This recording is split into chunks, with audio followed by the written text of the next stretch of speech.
কিশলয় ছোটবেলার সাথীর তরফ থেকে চ্যানেলের সমস্ত শ্রোতা বন্ধুদের শুভ নববর্ষ। আপনাদের সকলের দিন ভালো কাটুক। এই বছরে আপনারা আপনাদের আপনজনেদের সঙ্গে আনন্দ করে কাটান। গত 23শে জানুয়ারি 2022 সালে আমাদের চ্যানেলের পথ চলা শুরু। এই এক বছর যেভাবে আমাদের সঙ্গে থেকেছেন, আশা রাখছি আগামী বছরগুলোতেও আপনারা আমাদের পাশে থাকবেন।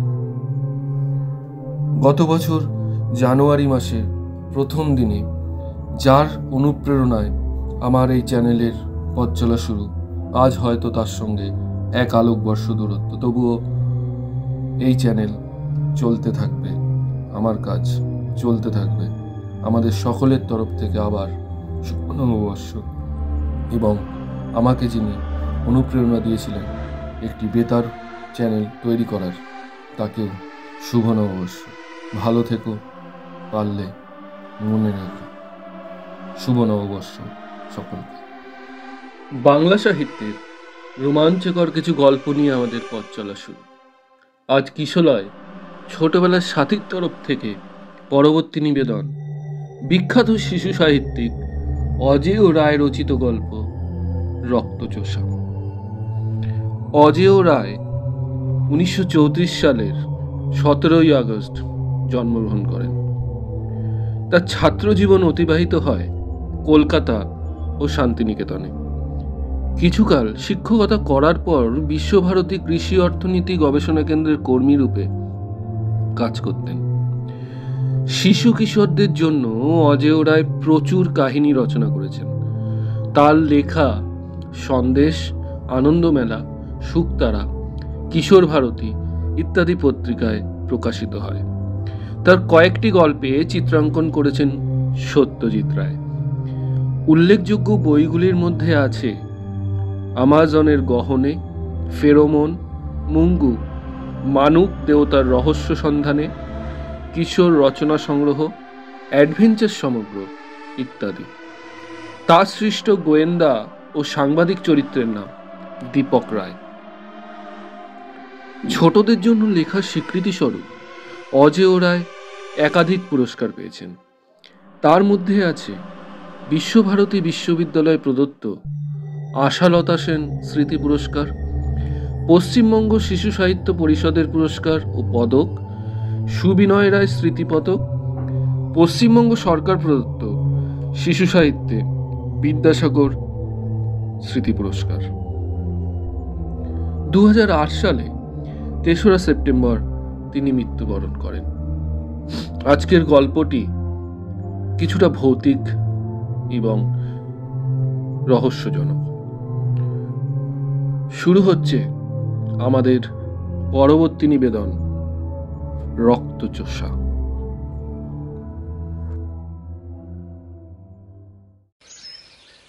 গ্রীষ্মের ছুটির শেষ দিন আমি আর সুনন্দ বেড়াতে গেলাম ঘাটশিলায়। সুনন্দ মামার একটা বাড়ি আছে ঘাটশিলায়। কেউ বড় যায়টায় না, বন্ধই থাকে 12 মাস। একজন মালি বাড়ি আগলায়, সুতরাং ইচ্ছে ছিল নির্বিঘ্নে আড্ডা মারব এবং বেড়াবো। আমরা দুজনেই কলেজে পড়ি, বেজায় বন্ধু। কলকাতার ভিড় আর হট্টগোল ছেড়ে এমন খোলামেলা প্রকৃতি রাজ্যে এসে মন আমাদের উড়তে লাগলো। ঘাটশিলা শহরটি তকতকে পরিষ্কার, বাড়িঘর লোকজনের ঘেঁষাঘেঁষি নেই। শহরের বাইরে চারপাশে ধুধু পাথুরে মাঠ, কোথাও শালবন, একধারে পরপর কতগুলো জঙ্গলে ঢাকা ছোট ছোট পাহাড়। শহরের পাশ দিয়ে গেছে সুবর্ণরেখা নদী। চওড়া নদী খাতের ভিতরে প্রকাণ্ড প্রকাণ্ড পাথরের চায়ের ফাঁকে হু হু করে জল ছুটে চলেছে। সুবর্ণরেখা ছাড়াও কয়েকটি ছোট ছোট পাহাড়ি নদী আছে ধারে কাছে।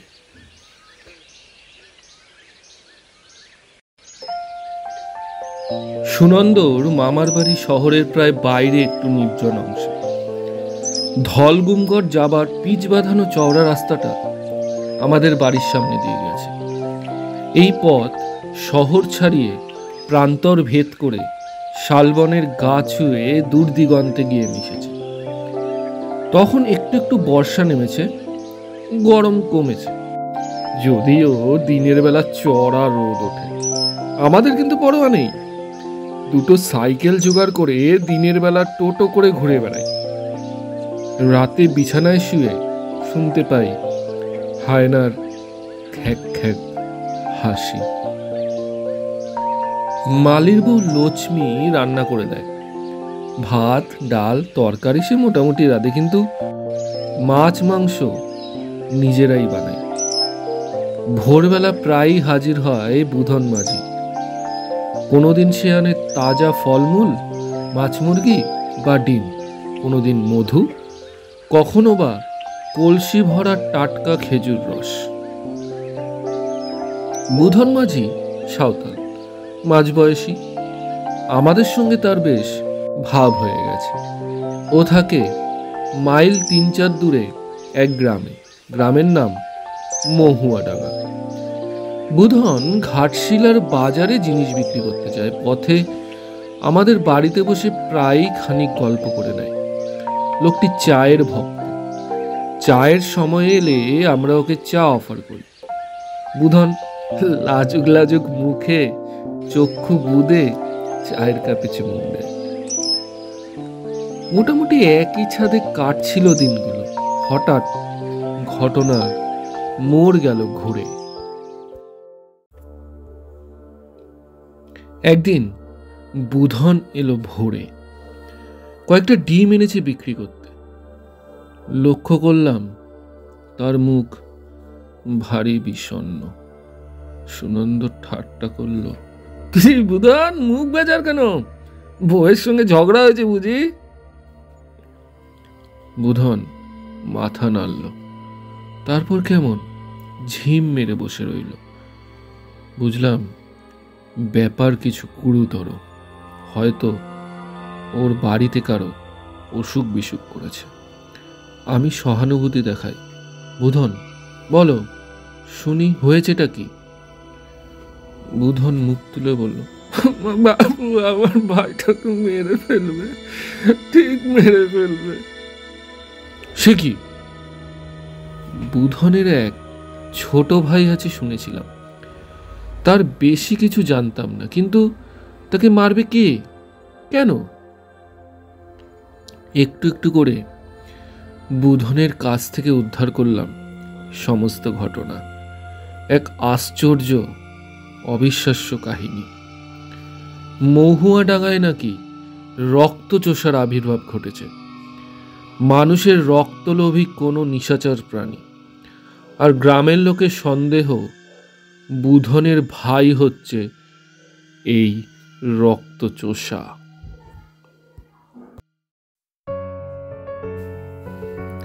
ঘটনার শুরু 4 দিন আগে। মহুয়াডাঙ্গায় এক উৎসব ছিল। রাত করে সবাই নাচ গান করেছে। তারপর যে যেখানে পারে শুয়ে পড়েছে। হঠাৎ নারী কণ্ঠের আর্তনাদ। অনেকে ছুটে আসে। বোকা মাঝির বউ জামফুল চেঁচাচ্ছে, কোলে তার 4 বছরের ছেলে। সবাই দেখল বাচ্চাটির গলার পাশ দিয়ে টপ টপ করে রক্ত পড়ছে, গলায় ক্ষত চিহ্ন। এক চিলতে চামড়া যেন গোল করে কেটে নেওয়া হয়েছে, আর তার তলায় মাংসের মধ্যে ছোট্ট গর্তের মধ্যে ফুটো। ক্রমাগত রক্ত বেরিয়ে আসছে ওই ক্ষত থেকে। জামফুল বলল যে সে তার ছেলে ঘুমাচ্ছিল ঘরের দাওয়ায়। হঠাৎ ছেলের কান্না শুনে উঠে দেখে এই কাণ্ড। এ কিসের কামড়?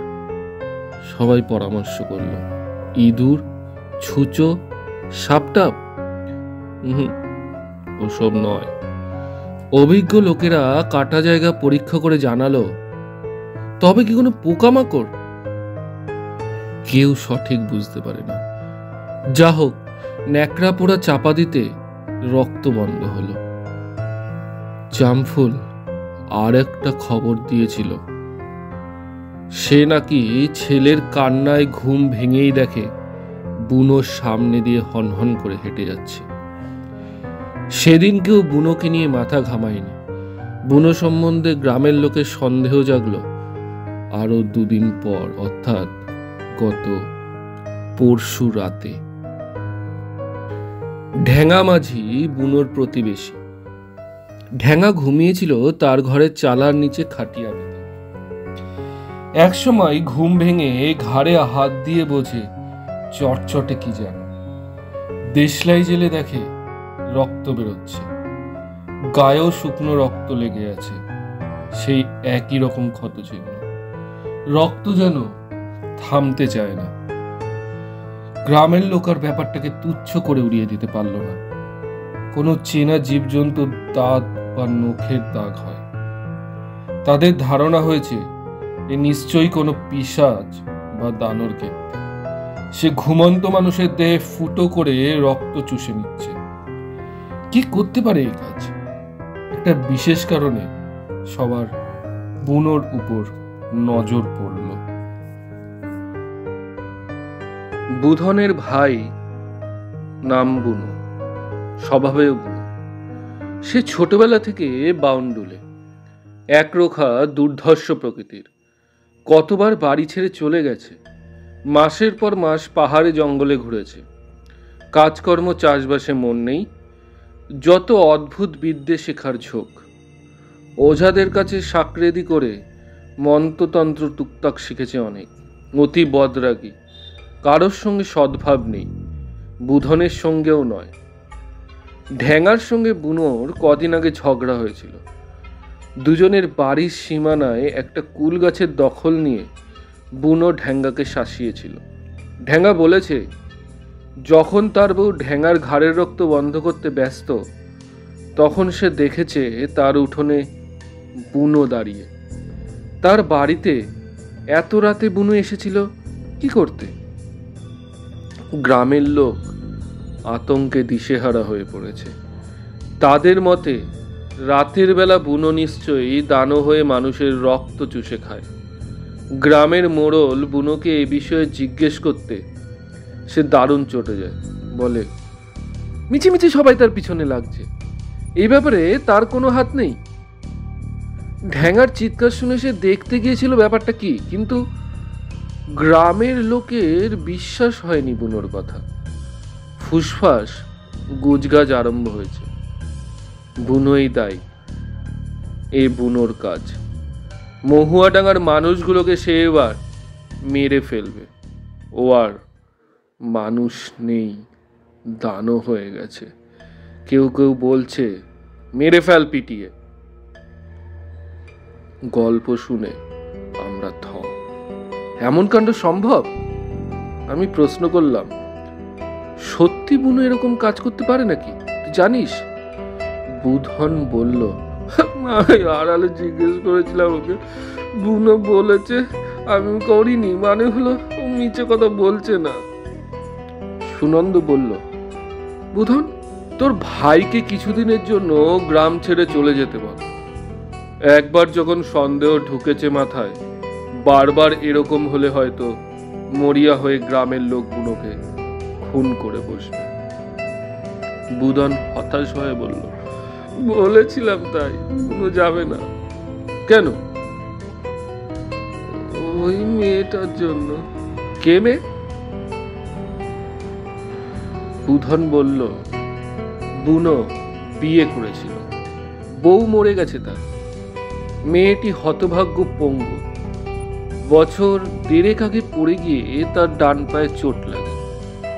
তারপর পাটা ক্রমশ শুকিয়ে সরু হয়ে যাচ্ছে। জোর নেই গায়ে, পায়েও নেই, তাই সবসময় শুয়ে থাকে। বসে বসে হাতে ভর দিয়ে হিচড়ে হিচড়ে কোনো রকমে একান্ত নড়াচড়া করে। ওকে নাইয়ে খাইয়ে দিতে হয়, এক বুড়ি তার দেখাশোনা করে। মেয়ের উপর বুনোর প্রচন্ড টান। মেয়ের জন্যই সে আজকাল বাড়ি ছেড়ে দূরে যায় না। দুনিয়ায় একমাত্র এই মানুষটিকেই সেই ভালোবাসে। বুনোর ভয় সে গ্রাম ছেড়ে চলে গেলে তার মেয়েকে মেরে ফেলবে লোকে। বুধনকেও তার বিশ্বাস নেই। আবার মেয়েকে সঙ্গে নিয়ে বাইরে কোথাও গেলে খোড়া মেয়েকে রাখবে কোথায়? সে 4 দিন মজুরি খাটতে গেলে মেয়ের যত্ন করবে কে? সুতরাং সে জেদ ধরেছে গ্রামেই থাকবে, তাতে যা হয় হোক।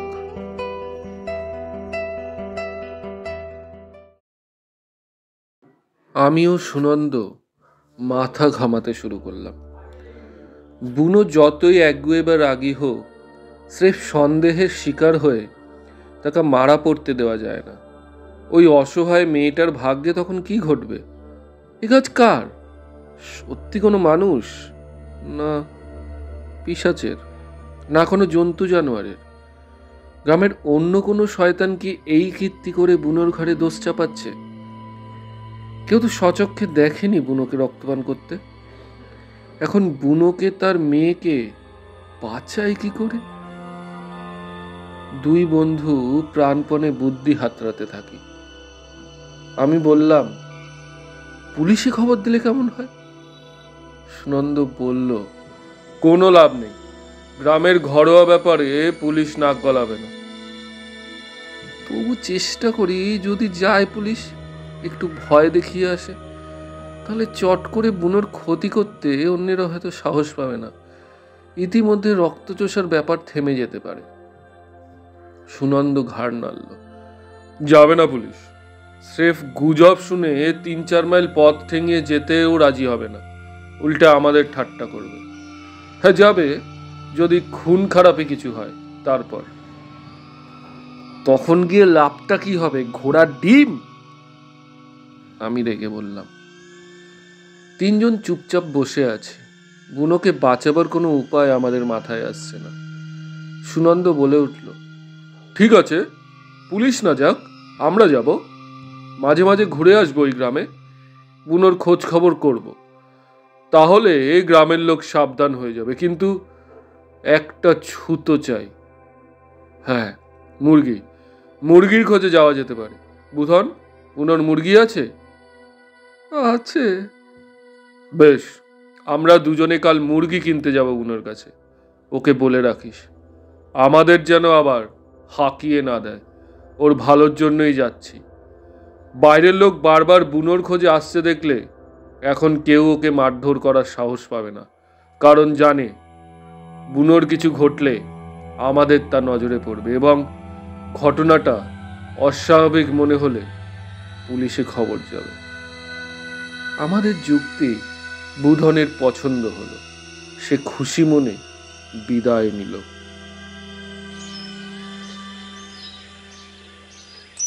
দুপুরবেলা সুনন্দ মহা উত্তেজিত। এক রহস্যময় রোমাঞ্চ গন্ধ পেয়ে সে উৎসাহে টকবক করতে লাগলো। আমার মনেও লাগলো তার ছোঁয়া, আর তার ফল বিচিত্র এক অভিজ্ঞতা। দুপুরবেলায় আমিও সুনন্দ সাইকেলে চেপে মহুয়াডাঙ্গা গ্রামের দিকে চললাম। আমাদের বাড়ি থেকে শহর ছাড়িয়ে মাইলখানেক গিয়ে ধলভূমগড় যাওয়ার বড় রাস্তা থেকে ডান পাশে এক সরু মেঠো রাস্তা বেরিয়ে গেছে। ওই পথ মাইল 2 দূরেই মহুয়াডাঙ্গায় শেষ হয়েছে। বড় বড় পাথর পড়ে আছে, মাঠে গাছপালা খুব কম, মাঝে মাঝে কয়েকটা শুধু খেজুর তাল বা বাবলার ঝোপ, আর এক নিঃসঙ্গ প্রাচীন বটগাছ দাঁড়িয়ে আছে অনেকখানি জায়গা জুড়ে। দূর থেকে মহুয়াডাঙ্গা গ্রাম দেখা যায়। গ্রামে অবশ্য বেশ গাছপালা, একটা পুকুর রয়েছে। এমন অসময়ে 2 শহুর যুবকের আবির্ভাবে গ্রামের লোক অবাক হয়ে গেল। বুনো মাঝির বাড়ি কোনটা জিজ্ঞেস করতেই একজন দেখিয়ে দিল আঙুল বাড়ি, কিন্তু তার চোখের অদ্ভুত চাউনিটা আমাদের নজর এড়ালো না। গ্রামে ঢোকার মুখেই বুনোর বাড়ি। একখানি মাত্র ছোট্ট মাটির ঘর, তাতে খড়ের চাল, তকতকে একফালি উঠোন, একটা প্রকাণ্ড শুয়োর বাড়ির সামনে মাটিতে গড়াচ্ছে, তার গায়ের উপর 4-5টা ছানা। ঘরের বাইরে তেঁতুল গাছের ছায়ায় দড়ির খাটিয়াতে বুনো বসেছিল, পাশে তার মেয়ে শুয়ে। সাইকেলটা একটা গাছে ঠেস দিয়ে রেখে আমরা কাছে যেতে বুনো উঠে দাঁড়ালো। শুয়োরটা ঘোত ঘোত করে পালালো, পিছন পিছন ছুটল তার বাচ্চারা। বুনোকে প্রথম দর্শনে ছ্যাদ করে উঠল বুক। কি দুশ্মনের মতন চেহারা, রীতিমতো লম্বা, গিট পাকানো দেহ, মুখে অজস্র ভাঁজ, কাঁধ অব্দি কালো কুচকুচে বাবরি চুল, ছোট ছোট চোখ দুটো করমচার মতো লালচে। সে ঘাড় কাত করে একদৃষ্টে তাকিয়ে রইল আমাদের দিকে। আমি বললাম, তোমার নাম বুনো? আমাদের বুধন পাঠিয়েছে, আমরা মুরগি কিনতে এসেছি। মুরগি মাঠে চড়ছে, এখন ধরা যাবে না। বুনোর কণ্ঠস্বর ফ্যাস ফ্যাসে। ওর ভাবভঙ্গি থেকে বুঝলাম আমাদের আগমনে মোটেই খুশি হয়নি। নিহাত যেন ঠেকায় পড়ে আমাদের উপস্থিতি সহ্য করছে। ওর দাঁতগুলো বড় বড়, চওড়া হা, দেখলেই মনে হয় লোকটার রাগী, বেপরোয়া। আমি বেশ চটলাম মনে মনে। এমন খুনি চেহারার বেয়াদব লোকটার নিরাপত্তা নিয়ে ব্যস্ত হতে ভারী দায় পড়েছে আমাদের। ফিরে যাই, ওর বাড়াতে যা হওয়ার হোক, আমাদের বয়েই গেছে। কষ্ট করে এলাম এতদূর, এই ঢের। সত্যি কথা বলতে কি, লোকটাকে দেখে অবধি আমার মন বলছিল এর দ্বারা যে কোনো ভয়ঙ্কর কাজ সম্ভব। হয়তো গ্রামের লোকের ধারণা ঠিকই, বুধন তার ভাই সম্পর্কে দুর্বল, তাই অন্যদের কথা মানতে চাইছে না। সুনন্দ কিন্তু বুনোর ব্যবহারে দমল না। দিব্যি খোশমেজাজে বলল, বেশ, আমরা আবার পরশুদিন আসবো। একটা মুরগি ধরে রাখিস, এখন একটু জল খাওয়া দেখি, বড্ড তেষ্টা পেয়েছে। বুনো নিঃশব্দে ঘরের ভেতর ঢুকে গেল। আমাদের দৃষ্টি পড়ল খাটিয়ায় শোয়া ছোট্ট মেয়েটির দিকে। আহা, মুখখানি কি মিষ্টি, করুণ চোখে অবাক হয়ে দেখছে। একটি পা তার সরু, অক্ষুণ, শরীরও খুব রোগা। বড় মায়া হলো। সুনন্দ চাপা স্বরে বলল,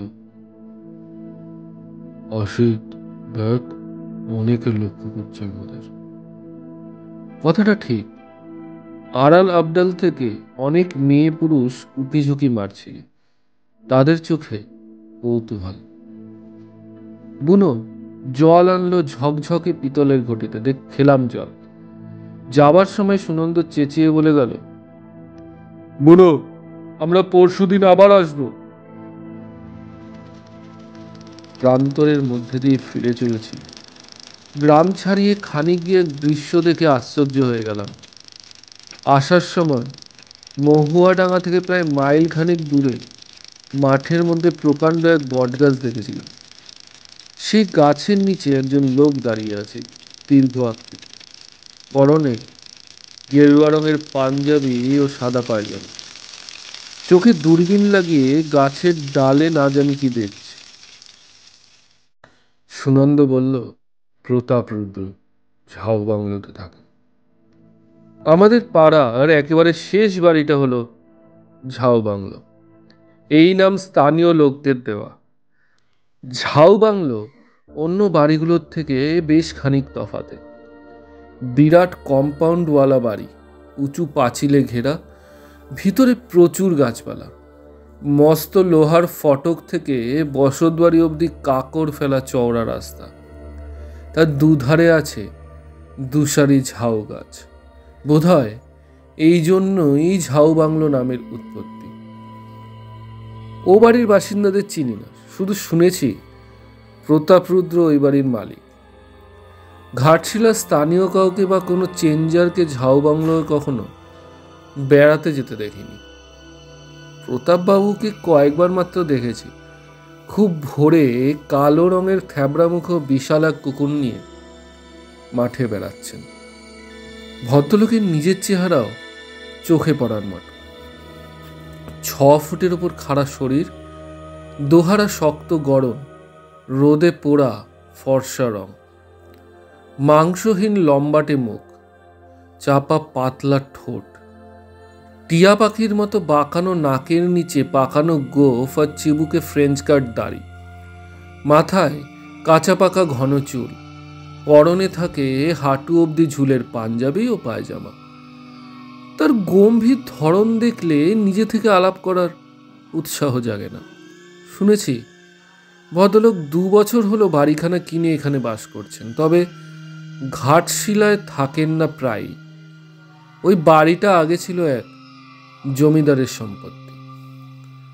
আরও শুনেছি বাড়িটায় নাকি ছোটোখাটো একটা চিড়িয়াখানা আছে, কারণ প্রতাপরুদ্রের পশু পাখির বেজায় শখ। অনেক বিচিত্র জীবজন্তুর ডাক ভেসে আসে বাড়ির ভেতর থেকে, কিন্তু কাউকে ঢুকতে দেওয়া হয় না ভিতরে। প্রতাপরুদ্র সম্পর্কে আমাদের কৌতূহল জেগেছিল, কিন্তু মেটাবার সুযোগ পাইনি। এখানে কি করছেন ভদ্রলোক, আমি জানতে চাইলাম। সুনন্দ বলল, মনে হচ্ছে বার্ড ওয়াচার, পাখি দেখছে। যাদের এই নেশা থাকে যেখানে সেখানে ঘুরে বেড়ায় পাখির খোঁজে। ভদ্রলোক শুনেছি নানা রকম জীবজন্তু বসেন। হ্যাঁ, ওর সঙ্গে আলাপ করার ইচ্ছা আছে, ইন্টারেস্টিং লোক। প্রতাপরুদ্র একবার ঘাড় ফিরিয়ে দেখলেন আমাদের, তারপর আবার দূরবীন চোখে লাগালেন। সাইকেলে পাশাপাশি চলেছি। বললাম, হ্যাঁ রে সুনন্দ, বুনো লোকটাকে কেমন লাগলো? নিরীহ, মানে সত্যি নির্দোষ মনে হয় কি? নিরীহ মোটেই না, তবে দোষী না নির্দোষ এক্ষুনি বলা শক্ত। অর্থাৎ বুনোর হাবভাবে সুনন্দরও ধোকা লেগেছে। বিকেলে খরস্রোতা নদী ধরে অনেক দূর বেড়াতে গেলাম দুজনে। ধলভূমগড়ের রাস্তাকে আড়াআড়িভাবে কেটে খরস্রোতা বয়ে চলেছে। রাস্তা গেছে নদীর উপর ব্রিজ দিয়ে। ক্ষীণকায় নদীর টলটলে জলে বড়জোর হাঁটু ডোবে। স্ফটিক স্বচ্ছ জলের তলায় নুড়ি, পাথর, বালি, ঝিনুক পরিষ্কার দেখা যায়। কখনো নদীর পারে পারে, কখনো বা ঠান্ডা জলের স্রোতে পা ডুবিয়ে অনেকটা হাঁটলাম। ফিরতে সন্ধ্যা হয়ে গেল। ব্রিজের কাছাকাছি পৌঁছেছি, একটি লোক দ্রুত পায়ে ব্রিজ পেরিয়ে চলে গেল। প্রতাপরুদ্র। আমাদের তিনি দেখতে পেলেন না।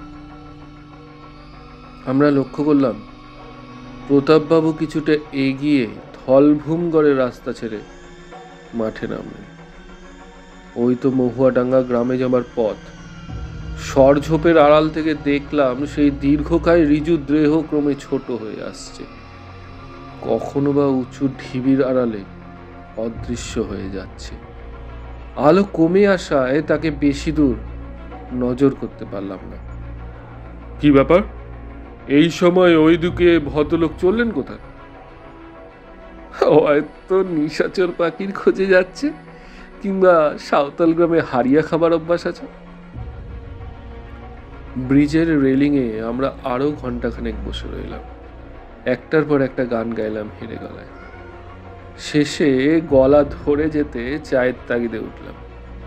প্রতাপরুদ্র কিন্তু তখনও ফিরলেন না। পরদিন ভোরে বুধন এলো, জানালো গত রাতে নাকি আবার রক্তচোষার আবির্ভাব ঘটেছিল মহুয়াডাঙ্গায়। এবার সে হানা দিয়েছে ঘরের মধ্যে। তার শিকার এক যুবক। শেষ রাতে ঘুম ভেঙে দেখে বাঁ পায়ের বুড়ো আঙুলে অবিকল ওই রকম ক্ষত, তা থেকে রক্ত ঝরছে। ঘরের দরজা খোলা ছিল না। আর জানলা? হ্যাঁ, একটা জানলা খোলা ছিল বটে। বুনোকে কেউ দেখেছে নাকি কাছে পিঠে, আমি জানতে চাই। তবে ঠেঙা বলেছে বুনো কাল রাত অব্দি জেগে বসেছিল তার উঠোনে। গায়ের লোক ওকেই সন্দেহ করছে। বুধন বুকের মধ্যে মুখ গুজে বসে রইল। বেচারা ভাইয়ের বিপদের আশঙ্কায় বড় মুষড়ে পড়েছে। সুনন্দ বুধনকে জিজ্ঞেস করল, ওই যে ঝাউ বাংলো, ওর মালিককে চিনিস? তিনি লম্বা পাড়া মানুষ, কুকুর নিয়ে ঘোরে। আচ্ছা, ওই বাবু কাল রাতে তোদের গ্রামে গিয়েছিল? কই না তো। উনি মহুয়াডাঙ্গায় গিয়েছেন কখনো? হ্যাঁ, গেছে অনেকবার। কি করতে যায়?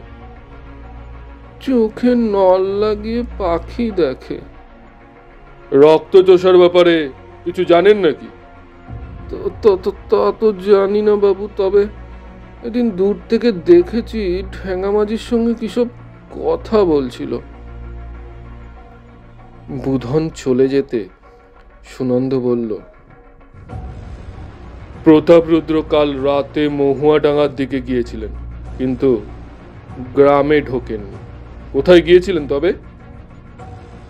হয়তো মাঠে পায়চারি করেছেন। লোকটি বেশ রহস্যময়। সুনন্দ একটু মাথা নাড়ে। তখনও রোদের তেজ বাড়েনি। দুজনে বেড়াতে বের হলাম। ছাউ বাংলোর সামনে এসে দেখি প্রতাপরুদ্র প্রাতঃভ্রমণ সেরে ফিরছেন, হাতে চেনে বাঁধা সেই বিরাট কুকুর। সুনন্দ সোজা এগিয়ে গেল ভদ্রলোকের দিকে। অমনি বাঘের মতো কুকুরটা গড়গড় করে উঠে চেনে টানল। থমকে দাঁড়ালো সুনন্দ। প্রতাপরুদ্রকে উদ্দেশ্য করে বলল, নমস্কার, আমরা এখানে বেড়াতে এসেছি, আপনাকে প্রায়ই দেখি। এটা কি জাতের কুকুর জিজ্ঞেস করবো ভাবি। রুদ্র স্থির চোখে কয়েক মুহূর্ত সুনন্দের দিকে তাকিয়ে থাকলেন। কি তীক্ষ্ণ দৃষ্টি, আবার একটু কৌতুকের আভাসও রয়েছে যেন। সুনন্দর অবস্থা দেখে মজা পেয়েছেন। সুনন্দ কাঠের মতো দাঁড়িয়ে বারবার আর চোখে কুকুরটাকে দেখছে। আপনি কুকুর ভালোবাসেন? এটা ম্যাস্টিক। ওহ, দারুণ কুকুর। আচ্ছা, আপনি তো অনেক জন্তু জানোয়ার পুষেছেন, দেখাবেন আমাদের?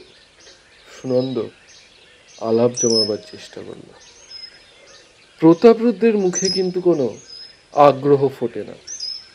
আমাদের আরেক প্রস্ত আপাদমস্তক দেখলেন, তারপর বললেন, দেখাতে পারি এক শর্তে। কি? মাত্র একবার দেখাবো, এবং আর কাউকে জুটিয়ে আনা চলবে না। কাউকে এ খবর বলাও চলবে না। লোকজন এলে আমার কাজের ক্ষতি হয়। বেশ, তাই হবে। সুনন্দ তৎক্ষণাৎ রাজি। আসুন। প্রতাপবাবু আহ্বান জানালেন। নেপালি দারোয়ান গেট খুলে দিল। আমরা ভিতরে ঢুকলাম। একজন পরিচারক এসে নীরবে প্রতাপবাবুর কাছ থেকে কুকুরটা নিয়ে বাড়ির দিকে চলে গেল। পরিচারিকটাই এর দেশীয় নয়, দারুণ সন্ডা মার্কা জোয়ান। কাকর বিছানো পথ ধরে চলতে চলতে রুদ্র জেনে নিলেন আমাদের পরিচয়। প্রতাপবাবু একটু ঠাট্টার সুরে বললেন, আমাদের কালেকশনে কিন্তু বাঘ সিংহ নেই, সবই ছোট জীবজন্তু। সাধারণত যেসব পশু পাখি কেউ পোষে না, আমি তাদের পোষ মানাবার চেষ্টা করি, ওদের চরিত্রের খুঁটিনাটি স্টাডি করি। আমরা বাগানের ভিতরে চললাম। বাগানের এক জায়গায় পরপর 15-16টা বড় বড় খাঁচা। খাঁচাগুলো তারের জালে ঘেরা, মাথায় খড়ের চাল। কোনোটাতে রয়েছে জন্তু, কোনোটায় পাখি। ঠিক কলকাতা চিড়িয়াখানায় যেমন দেখেছি তেমনি করে রাখা হয়েছে জীবজন্তু। প্রতাপরুদ্র একটার পর একটা খাঁচার সামনে দাঁড়িয়ে চিনিয়ে দিতে লাগলো। লোকটি চেহারা ও কথা বলার ভঙ্গিতে জোরালো ব্যক্তিত্বের ছাপ। এর ফাঁকে তিনি বললেন, আমি বয়সে অনেক বড়, আশা করি তুমি বললে আপত্তি নেই। না না, আপত্তির কি আছে? প্রতাপরুদ্র দেখাতে থাকেন এই এক জোড়া ডিঙ্গো। অস্ট্রেলিয়ার বুনো কুকুর, কিছুতেই পোষ মানে না। তবে আমি কিছুটা বাঘ মানাতে পেরেছি। তিনি পকেট থেকে বিস্কুট বের করে খাঁচার দিকে ছুঁড়ে দিলেন। অনেকটা আমাদের দেশি কুকুরের মতো চেহারা। মেয়েটি লাল রঙের ডিঙো দুটো বিস্কুট খেয়ে নিজ নাড়তে লাগলো। তারপর রুদ্র দেখালেন, এর নাম কোয়ালা, সাউথ আমেরিকার খুদে ভাল্লুক। একটা খাঁচার সামনে দাঁড়াতেই কালো সাদা লোমওয়ালা বেজি জাতীয় দুটো জন্তুর দাঁত খেঁচিয়ে উঠল। রুদ্র বললেন, উলফারাই, উত্তর আমেরিকার বেজি, খুব হিংস্র। এরপর দেখলাম মাদাগাস্কারের লেমুর ও স্লথ, আফ্রিকার বনবিড়াল, দক্ষিণ আমেরিকার ধেড়ে ইঁদুর, এগুটি ইত্যাদি নানা অদ্ভুত যন্ত্র। তারপর পাখি, কত রকম রং বেরঙের পাখি, বেশিরভাগেরই নাম শুনিনি। কোনটা ভারী সুন্দর শীষ দিচ্ছে। গাছের ছায়ায় দাঁড়ের উপর সরু চেনে পা বাঁধা এক কাকাতুয়া বসেছিল। তার গায়ের পালক ধবধবে সাদা, মাথায় হলদে ঝুঁটি, কালো বাঁকা ঠোঁট। আমরা কাছে যেতে চোখ পাকিয়ে তরবার করে পরিষ্কার গলায় বলতে লাগলো, গুড মর্নিং, গুড মর্নিং, নমস্কার, নমস্কার। রুদ্র বললেন, ও তাক বুঝে মানুষের ভাষা ব্যবহার করতে শিখেছে। রুদ্র হাত নাড়তে নাড়তে কাকাতুয়া বলে উঠল, বাই বাই। সুনন্দ প্রশ্ন করল, মিস্টার রুদ্র, এসব পশু পাখি আপনি জোগাড় করেন কিভাবে? কিনে আনি নানা দেশ থেকে, দু একটা নিজেও ধরেছি। আমাদের মাথার উপর ছোট্ট অদ্ভুত দর্শন একটা কালো রঙের বাদর গাছের ডালে বসে লেজ পাকিয়ে মাথা নিচু করে দোল খাচ্ছিল। তার ভাটার মতো চোখ, মস্ত লেজ। আমি জিজ্ঞেস করলাম, এটা কোন দেশি বাদর? বাদর নয়, একরকম ভাম, ব্রাজিল থেকে এনেছি, নাম কিং কাজু। এমনই লেজে ঝোলার অভ্যাস একমাত্র সাউথ আমেরিকার প্রাণীদের মধ্যে দেখা যায়। রুদ্র একবার শীষ দিতে কিংকাজুটি তড়াক করে নেমে এসে তার পিঠে চড়ে বসল। পরক্ষণেই লম্বা লাফে গাছে উঠে গেল। রুদ্র বললেন, আমি 2 মাস আগে সাউথ আমেরিকা থেকে ফেরার সময় কতগুলো স্পেসিমেন এনেছিলাম, তার মধ্যে এটাই সবচেয়ে ভালো পোষ মেনেছে। সুনন্দ উসখুস করছে। এবার কথাটা পারল। মিস্টার রুদ্র, সেদিন আপনাকে মহুয়াডাঙ্গা গ্রামের কাছে দেখলাম, বাইনাকুলার দিয়ে কি যেন দেখছিলেন। পাখি দেখছিলাম। জানেন, ওই গ্রামে একটা অদ্ভুত ব্যাপার ঘটছে। কি? রাত্রির বেলা ঘুমন্ত লোককে কিসে যেন কামড়াচ্ছে। কি কামড়ায়, কখন কামড়ায় কেউ টের পায় না। ঘুম ভেঙে দেখে ক্ষতস্থান থেকে রক্ত পড়ছে। গ্রামের লোক খুব ভয় পেয়ে গেছে। কেন? ওদের ধারণা অলৌকিক কাণ্ড, মানে কোনো রক্তচোষা পিশাচ বা দানর কীর্তি। ও। প্রতাপবাবু বেশ গম্ভীর হয়ে গেলেন। তারপর অন্য কথা শুরু করলেন, অর্থাৎ এ বিষয়ে আর আলোচনা করতে চান না। আপনি বুঝি অনেক দেশ ঘুরেছেন? হ্যাঁ, তা ঘুরেছি। কোথায় কোথায়? ইউরোপের সব জায়গায়, তাছাড়া মিডল ইস্ট। আপনার কাছে গল্প শুনতে আসবো, কিন্তু সরি, এখন নয়, আপাতত কদিন আমি ব্যস্ত আছি। অত্যন্ত ঠান্ডা স্বরে প্রতাপবাবু সুনন্দর আগ্রহকে থামিয়ে দিলেন। প্রতাপবাবুর ব্যবহার শেষ দিকে বেশ রূঢ় মনে হলো। আমাদের বসতেও বললেন না। চিড়িয়াখানা দেখা হয়ে যেতে আবার সোজা গেট অবধি আমাদের এগিয়ে দিলেন। সুনন্দ, কি বুঝলি? বুঝলাম যে প্রতাপবাবু মহুয়াডাঙ্গার ঘটনা জানেন, কিন্তু অন্যদের কাছে ফাঁস করতে রাজি নন। দ্বিতীয়ত, উনি এখনো ব্যস্ত।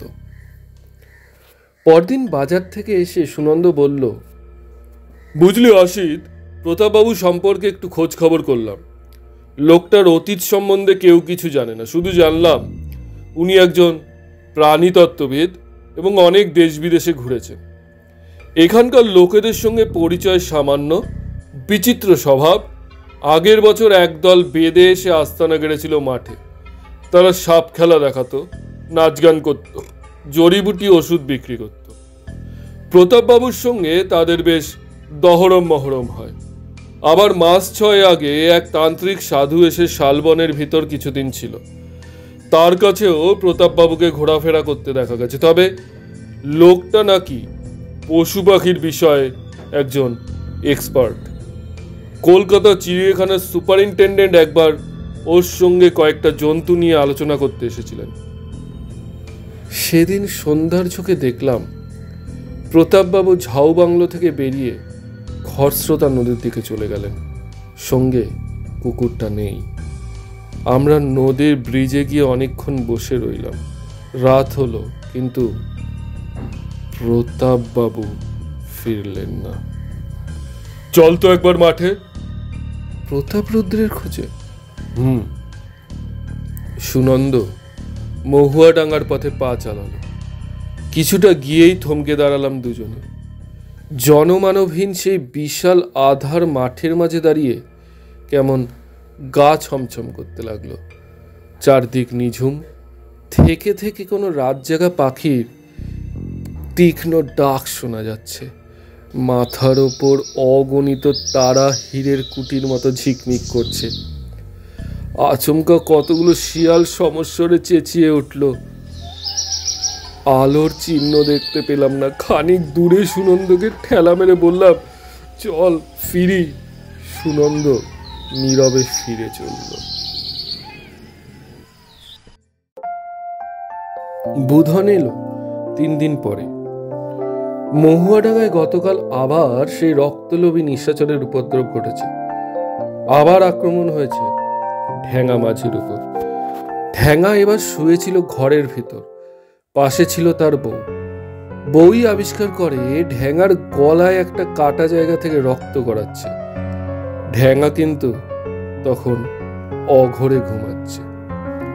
মেঝে অনেক রক্ত পরে শুকিয়ে গেছে, বেশ অবসন্ন হয়ে পড়েছে ঢ্যাঙা। রক্তপাতের চেয়ে ভয়েই কাতর হয়েছে বেশি। বুধন জানালো যে গ্রামের লোক ক্ষেপে উঠেছে। তাদের মতে এ নিশ্চয়ই বুনোর প্রতিশোধ, কারণ ঢ্যাঙা ওর নামে মোড়লের কাছে লাগিয়েছিল। বুনোকে খুন করার সলা পরামর্শ হচ্ছে। বুধন শুনেছে বুনোর আর নিস্তার নেই। সুনন্দ জিজ্ঞেস করল, ঝাউ বাংলোর বাবু মহুয়াডাঙ্গায় গিয়েছিল নাকি এর মধ্যে? হ্যাঁ গিয়েছিল, তবে গ্রামে ঢোকেনি। মাঠে ঘুরছিল পাখি দেখতে। পাখি ধরার ফাঁদ পাচ্ছিল গাছে। রাতের বেলা গ্রামের ভিতর কোনো বাইরের লোককে দেখা গেছে? আমরা দুজনে সেদিন সকালে মহুয়াডাঙ্গায় এক রাউন্ড টহল দিয়ে এলাম। বুনোর হাব ভাব আরো অস্বাভাবিক মনে হলো। দুর্দান্ত লোকটা কেমন অস্থির হয়ে উঠেছে। আর চোখে কেবল তাকাচ্ছে চারধারে, ছটফট করছে। বারবার তার দৃষ্টি আটকে যাচ্ছে বারান্দায় চাটাইয়ে শোয়া তার রুগ্ন মেয়ের দিকে। সে মুরগি দিল, পয়সা নিল, কিন্তু কথাবার্তা বলল না। ঠিক যাবার আগে সুনন্দ তাকে বলল, বুনো, তোর মেয়েকে হাসপাতালে দে, ও ভালো হয়ে যাবে। অমনি বুনোর মুখ উজ্জ্বল হয়ে উঠল। হবে, বেশ আজই দিয়ে দি হাসপাতালে। তুই ঠিক করে দে না বাবু। এত তাড়াতাড়ি হবে না রে, আমি ডাক্তারবাবুর সঙ্গে কথা বলে তোকে জানাবো। বুনো যেন দমে গেল। মনে হলো মেয়েকে কোনো নিরাপদ আশ্রয়ে সরিয়ে ফেলতে পারলে ও নিশ্চিন্ত হয়। মহুয়াডাঙ্গা ছেড়ে চলে আসবার সময় সুনন্দ বলল, লক্ষ্য করলি বুনো ভয় পেয়েছে। হ্যাঁ, হয়তো মেয়ের জন্যই ওর ভাবনা বেশি, কিন্তু লোকটা সত্যি দোষী না নির্দোষ আমি এখনো ঠিক বুঝছি না। সুনন্দ চুপ করে রইল কিছুক্ষণ, তারপর বলল, আমার মনে হয় এ ব্যাপারে বুনো নিরপরাধ। তবে সুনন্দ আর কিছু বলে না। বিকালে সুনন্দ বলল, মামার চেনা এক ডাক্তারের সঙ্গে দেখা করে আসি, স্টেশনের কাছে থাকেন। আমি গেলাম না। জমাট এক ডিটেকটিভ বই শুরু করেছি। বললাম, আমি মুরগি রেঁধে রাখবো, তুই ঘুরে আয়। সুনন্দর ফিরতে রাত 8টা হলো। রাতে খাওয়ার পর বারান্দায় বসে গল্প করতে লাগলাম। শুক্লপক্ষ চলছে, কিন্তু একটু মেঘ জমেছে, তাই চাঁদের আলো তেমন ফোটেনি, কেমন ঘোলাটে ভাব। অনেক দূরে দূরে কয়েকটা বৈদ্যুতিক আলো ঝকঝক করছে।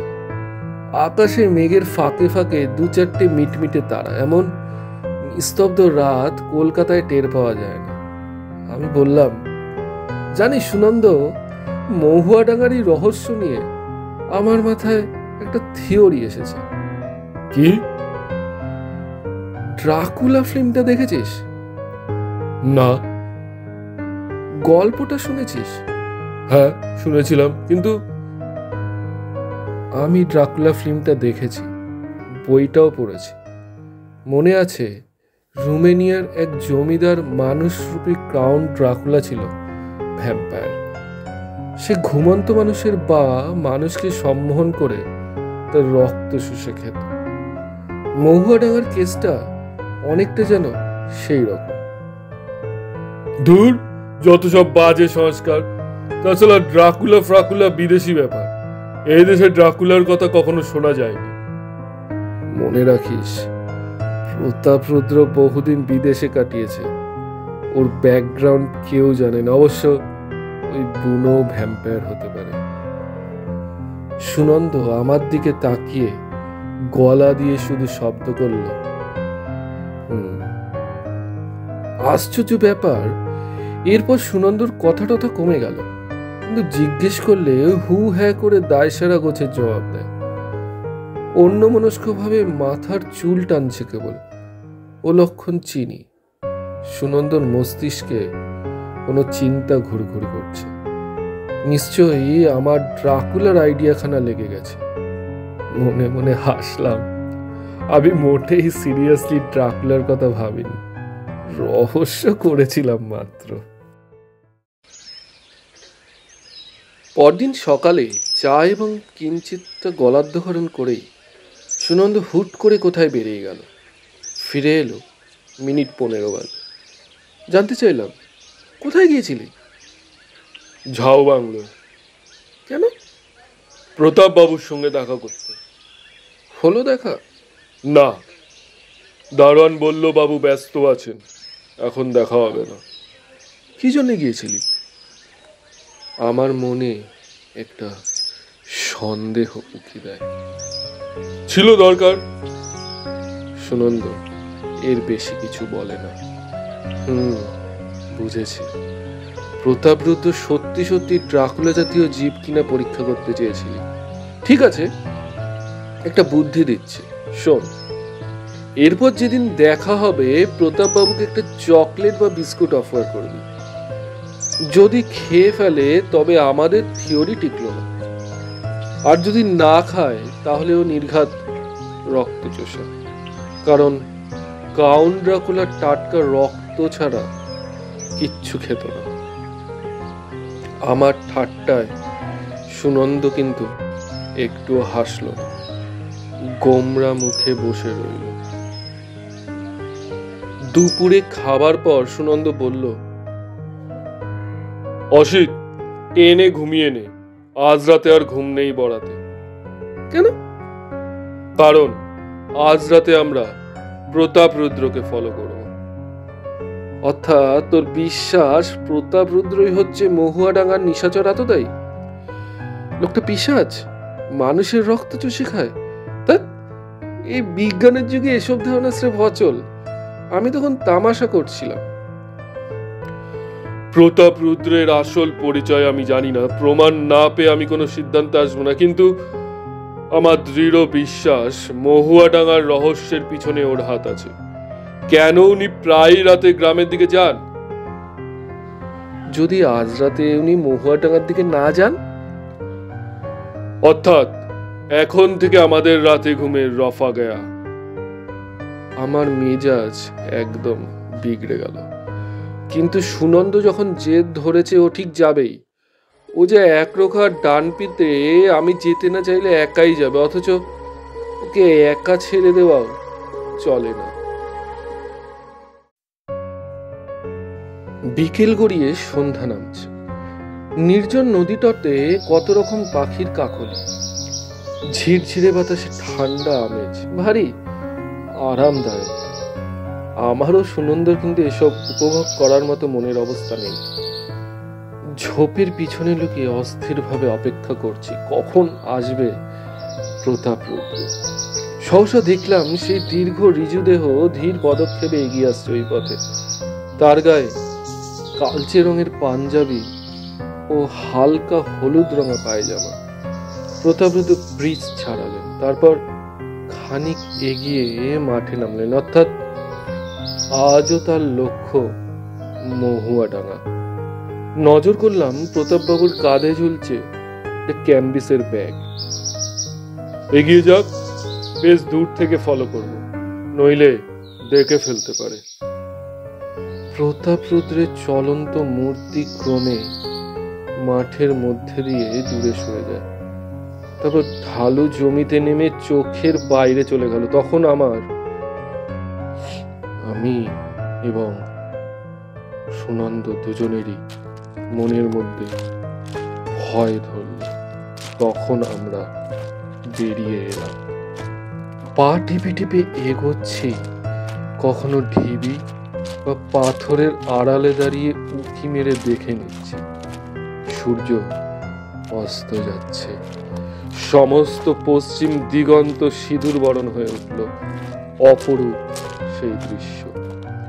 প্রতাপবাবুকে শেষবারের মতো দেখলাম মাঠের মধ্যে সেই যে বিরাট বট গাছটা, তার নিচে। তারপর অদৃশ্য হলেন। বেশ খানিকক্ষণ অপেক্ষা করলাম, বসে রইলাম পাথরের আড়ালে। আবার দেখলাম প্রতাপবাবু আবির্ভূত হয়েছেন। গাছের কাছে একটা বড় চেটালো পাথর পড়েছিল, বেদির মতো দেখতে। প্রতাপবাবু তার উপর বসলেন, তার পিঠ আমাদের দিকে, গাছের দিকে মুখ, স্থিরভাবে বসে আছেন। আমরা খানিক কাছে এগিয়ে গেলাম। অবাক হয়ে দেখলাম প্রতাপবাবু পাথরের উপর শটান চিত হয়ে শুয়ে পড়লেন, চুপচাপ শুয়ে রয়েছেন নিথর হয়ে। আমরা আরো একটু এগোলাম। প্রায় 50 হাত দূরে একটা পাথরের স্তূপের পিছনে ঘাপটি মেরে বসে খাজের ফাঁক দিয়ে লক্ষ্য রাখলাম প্রতাপ রুদ্রকে। ক্রমে দিনের আলো একেবারে নিভে গেল। একটির পর একটি তারা জ্বলে উঠল আকাশপটে। ফিকে একটু চাঁদের আলো ফুটলো, আবছা দেখা যাচ্ছে চারপাশ। সামনে বট গাছটাকে যেন ঘোর কালো পাথরে তৈরি একটা পাহাড়ের মতো দেখাচ্ছে। তার গায়ে অজস্র জোনাকি পোকার মিটমিটে আলো ঘুরে ফিরে বেড়াচ্ছে। বাঁ পাশে দূরে মহুয়াডাঙ্গা গ্রামখানির গাছপালা সীমারেখা আকাশের গায়ে ফুটে উঠেছে। গ্রামে কোনো আলো নেই, ভেসে আসছে না মাদলের আওয়াজ, মানুষের কণ্ঠধ্বনি বা কুকুরের ডাক। রাত নামার সঙ্গে সঙ্গে এক অজানা বিভীষিকায় গোটা গ্রাম যেন বোবা হয়ে গেছে। পাথরের উপর শায়িত প্রতাপ রুদ্রকে শুধু অস্পষ্ট ভাবে দেখতে পাচ্ছি, ঠিক একই ভাবে তিনি শুয়ে আছেন। রুদ্রের মতলব কি? বোধহয় রাত আরো গভীর হওয়ার জন্য তিনি অপেক্ষা করছেন।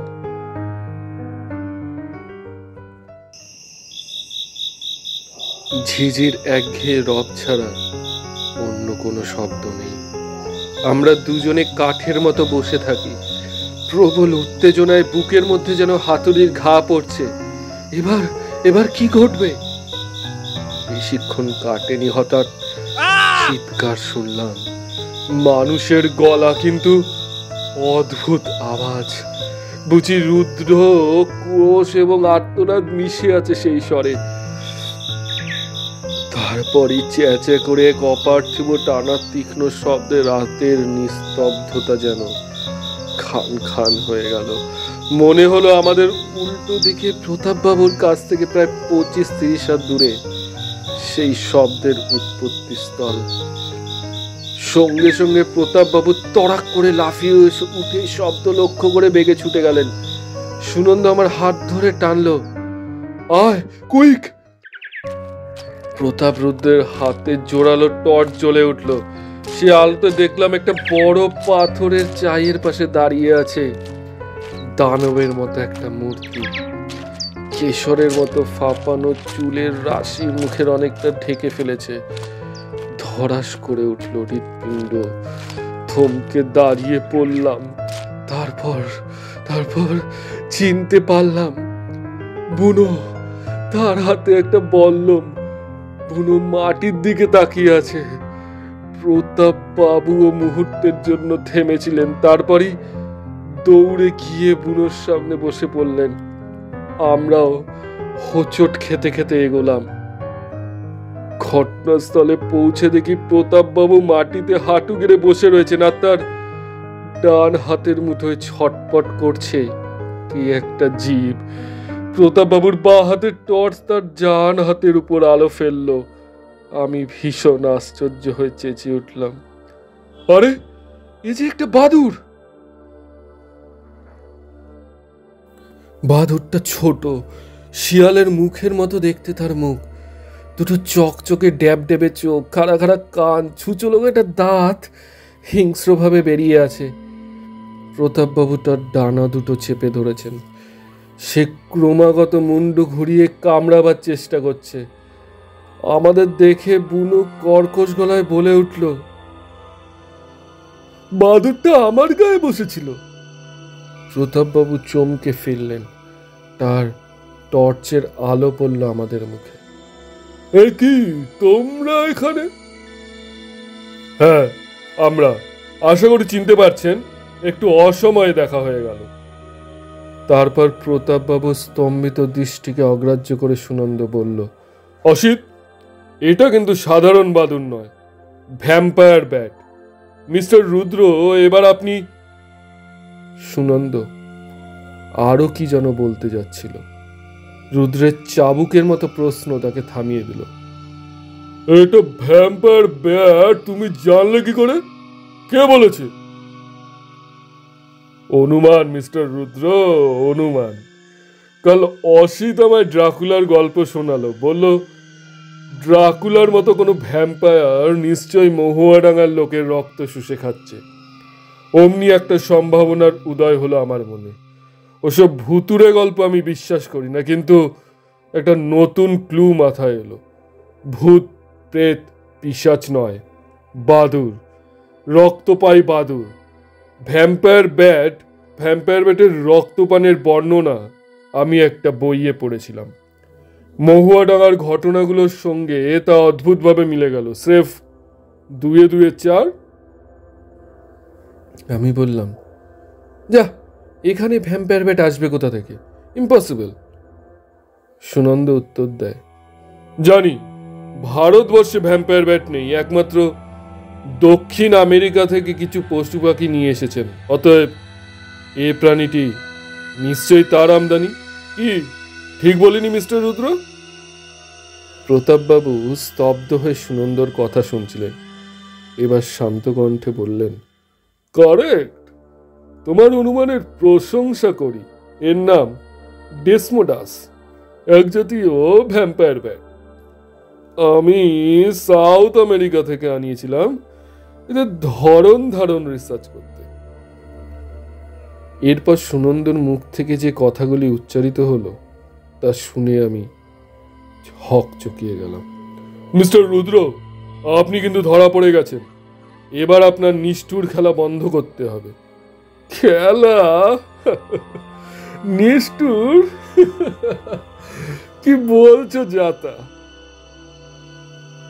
নির্বিকার ভাবে সুনন্দ বলল, কেন, না বোঝার কি আছে? অতি সরল বাক্য। আপনি আপনার ওই পোষা জীবটিকে রাতের পর রাত মহুয়াডাঙ্গার নিরীহ লোকদের উপর লেলিয়ে দিয়েছেন তার রক্ত পিপাসা মেটাতে। খেলাটা নিষ্ঠুর বই কি? রুদ্রের ঠোঁটে বক্র হাসি জেগে উঠল। ধীর স্বরে বললেন, এবার তোমার অনুমান ফেল করেছে সুনন্দ বাবু। এ বাদুর আমার পোষ মানেনি, আর আমি একে মহুয়াডাঙ্গার লোকেদের উপর লেলিয়ে দিইনি। তাহলে রাতে এখানে আসতেন কেন? সুনন্দর কণ্ঠে অবিশ্বাস। আসতাম এই পলাতক জীবটিকে ধরবার উদ্দেশ্যে। একজোড়া ডেসমোডাস এনেছিলাম, একটা মরে গেল, আর একটা খাঁচা থেকে পালালো। কয়েকদিন পরেই মহুয়াডাঙ্গার ঘটনা কানে এলো, বুঝলাম ডেসমোডাসটি এই গ্রামের কাছে আস্তানা গেড়েছে। জায়গাটা পরীক্ষা করে ধারণা হলো এই বট গাছের কোটরেও আশ্রয় নিয়েছে। গাছের গায়ে জাল টাংলাম, সারা রাত জেগে থাকতাম গাছের কাছে যদি ফাঁদে পড়ে এই আশায়। অন্য বাদুরের মতো এই ভ্যাম্পায়ার ব্যাট সূর্যের আলো সহ্য করতে পারে না। দিনের বেলা অন্ধকার গুহায় ঘন পাতার ছায়ায় বা গাছের কোটরে লুকিয়ে থাকে, কেবল রাতে বেরোয়। 4 দিন আগে বুঝলাম আমার ধারণা সঠিক, কারণ সেদিন সন্ধ্যায় আমি যখন ওই পাথরে বসেছিলাম, বাদুরটা আমার মাথার ওপর দিয়ে কয়েকবার পাক খেয়ে উড়ে গেল। বোধহয় আমার রক্তপানের মতলবে ছিল। টর্চের আলোয় তাকে চিনতে অসুবিধা হয়নি। তারপর থেকে একটা হাতে ছোড়া জাল আনতাম সঙ্গে, চুপচাপ পাথরের উপর শুয়ে টোপ ফেলতাম। প্রতাপবাবু একটু দম নিলেন, আবার গম্ভীর স্বরে বলতে লাগলেন, কালও ছুঁড়েছিলাম জাল, একটুর জন্য ফসকে গেল। নাও, আমার মিস্টিরিয়াস মুভমেন্টের কারণ ক্লিয়ার? ও গুড লাক। স্পেসিমেন্টে জীবন্ত ধরতে পেরেছি, শুধু একটা ডানা জখম হয়েছে। এই লোকটা কিছু দিয়ে মেরেছে বোধ হয়।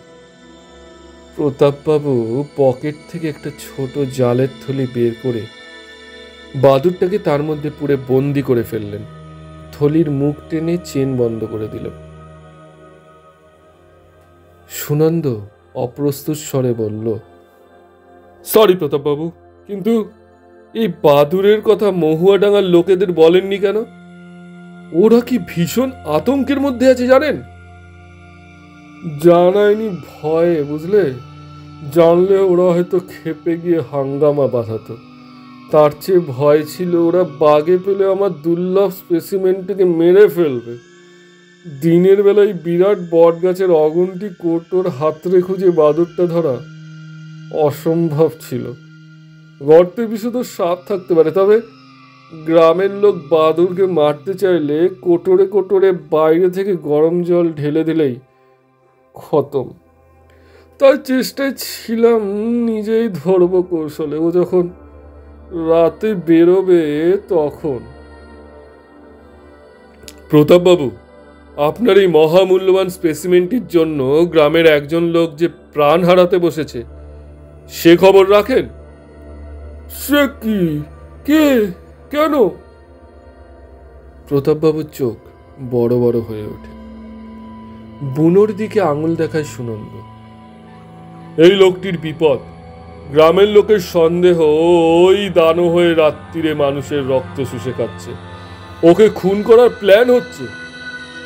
বুনো এতক্ষণ স্থিরভাবে দাঁড়িয়েছিল, উদ্গ্রীব হয়ে আমাদের উত্তেজিত কথাবার্তার মর্মগ্রহণের চেষ্টা করেছিল। সে বলল, বাদুরটা আমার গায়ে বসেছিল, এক থাপ্পড় দিলাম। বুনো বলল, পাহারা দিচ্ছিলাম, সেই রক্তকেকর ডানোটাকে ধরবে বলে দেখলাম তোরা তিনজনে মাঠের মধ্যে ঘুরছিস, তাই লুকিয়ে নজর রাখছিলাম পাথরের পিছনে শুয়ে। বুনো, তুই দানোটাকে ধরে ফেলেছিস? আসলে দানো পিশাচ নয়, এই বাদুরটাই আসামি। ওই ঘুমন্ত লোকের রক্ত শুষে খায়। বাদুর রক্ত খায়? কথাটা যেন বুনোর বিশ্বাস হলো না। দেশি বাদুর খায় না, এটা বিদেশি বাদুর। ফল পাকুড় খায় না, শুধু রক্ত খায়। মানুষ বা পশু পাখির তাজা রক্ত। মানুষের চামড়া নরম, তাই এরা মানুষের গায়ে দাঁত ফোটাতে বেশি পছন্দ করে। বুনো বিস্ফারিত নেত্রে কয়েক মুহূর্ত দেখলো বন্দি বাদুরটাকে। তার সমস্ত শরীর ফুলে ফুলে উঠল। বিকৃত মুখে উন্মত্তের মতো চিৎকার করে ওঠে বুনো। ওটা বাদুর নয়, শয়তান, শয়তান, ওটাকে আমি মেরে ফেলবো, শেষ করে দেবো। দে দে, ওটা দে আমায়। হাতের বল্লম ফেলে দিয়ে বুনো এক লাফে প্রতাপবাবুর দিকে এগিয়ে গেল। প্রতাপবাবুর ডান হাতে বন্দি বাদুর, তিনি বাঁ হাতে বুনোকে ঠেকালেন। আমি আর সুনন্দ তৎক্ষণাৎ চাপতে ধরলাম বুনোকে। উফ, কি প্রচন্ড জোর লোকটার গায়ে! ঝটকা দিয়ে আমাদের দুজনকে প্রায় ছাড়িয়ে ফেলে সে বারবার প্রতাপবাবুর হাত থেকে বাদুরটা ছিনিয়ে নেবার চেষ্টা করতে লাগলো। আমরা দুজন না আটকালেও নির্ঘাত বাদুরটাকে কেড়ে নিয়ে মেরে ফেলতো। ধাক্কাকে প্রতাপবাবুর হাত থেকে টর্চ খসে পড়ে গেল। আমি তাড়াতাড়ি কুড়িয়ে নিলাম টর্চটা। বুনোর গলা দিয়ে গোঙানির মতো আওয়াজ বের হচ্ছে। অনেক দিনের জমা হওয়ার সংখ্যা ও ক্ষোভ যেন ক্রোধের রূপ নিয়ে ফেটে পড়তে যাচ্ছে। আমরা প্রাণপণে বোঝাই, বুনো শোন শোন, এই বাদুরটা আর কোনো উৎপাত করবে না, ওকে খাঁচায় আটকে রাখা হবে ইত্যাদি। তবু বুনোর রাগ পড়ে না, সে কেবল ফুঁসছে। একটা ধস্তাধস্তি চলতে থাকে। সুনন্দ হঠাৎ বলে উঠল, বুনো শোন, ডাক্তারবাবু বলেছেন তোর মেয়ের চিকিৎসা করবেন, তোর মেয়েকে হাসপাতালে ভর্তি করে নেবেন। বুনোর বজ্র কঠিন পেশিগুলি তক্ষুনি কেমন শিথিল হয়ে গেল। সব ভুলে গভীর আগ্রহে সুনন্দর দিকে চেয়ে বলল, আমার মেয়ে ভালো হয়ে যাবে? ডাক্তারবাবু বলেছে? যাবে বই কি, নিশ্চয়ই ভালো হয়ে যাবে, সুনন্দ আশ্বাস দিল। কার অসুখ? প্রতাপবাবু জিজ্ঞাসা করলেন। বুনোর মেয়ের। মেয়েটির একটা পা আঘাত লেগে খোড়া হয়ে গেছে। আমি দেখেছি মেয়েটাকে, ভেরি স্যাড কেস। আমার মামার বন্ধু ডাক্তার চ্যাটার্জি বলেছেন মেয়েটির ট্রিটমেন্ট করবেন, তবে হাসপাতালে রাখতে হবে, তার খরচ আছে। দেখি কি ব্যবস্থা করা যায়। রুদ্র বললেন, বুনোর মেয়ের চিকিৎসা সব খরচ আমি দেব, এ আমার ঋণস, তুমি বুনোকে বলে দাও। শুনলি বাবু কি বললেন? বুনো প্রতাপবাবুর দিকে তাকিয়ে রইল কিছুক্ষণ। এরপর সে জ্বলন্ত চোখে নিরীক্ষণ করলো জালে বদ্ধ বাদুরটিকে। বিড়বিড় করে কি যেন বলতে লাগলো নিজের মনে। বোঝা গেল ওই বাদুরের ওপর তার রাগ ও বিদ্বেষ কিছুমাত্র কমেনি। বাদুরের মালিক সম্বন্ধেও তার মন রীতিমতো সন্দিগ্ধ। আমি বললাম, বুনো, এই রক্তচোষা বাদুরের কথা তুই বলিসনি তো কাউকে? গ্রামের লোককে বরং জানিয়ে দে তুই মন্ত্রের জোরে ডানোটাকে তাড়িয়ে দিয়েছিস, তোর খুব খাতির হবে গায়ে। বুনো তার ঝাঁকড়া ছিল মাথাখানা ঝাঁকালো, অর্থাৎ আমার পরামর্শ তার মনে ধরেছে। সে একবার ঘাড় বেঁকিয়ে তাকালো গ্রামের দিকে, বলে উঠল, যাই, মেয়েটা একা রয়েছে। মাটি থেকে বল্লমটা কুড়িয়ে নিয়ে বুনো সহসা দৌড়তে শুরু করল। লাল জ্যোৎস্না লোকে উন্মুক্ত প্রান্তরের বুক ছুঁয়ে বুনো সুদীর্ঘ ছায়ামুক্তি যেন উড়ে চলল। ক্রমে সে হারিয়ে গেল দূর অন্ধকারে। একটা বিশ্রী চেরা আওয়াজে চমক ভাঙল। মহুয়াডাঙ্গার রক্তচোষা তার বন্দি দশার বিরুদ্ধে তীব্র প্রতিবাদ জানাচ্ছে।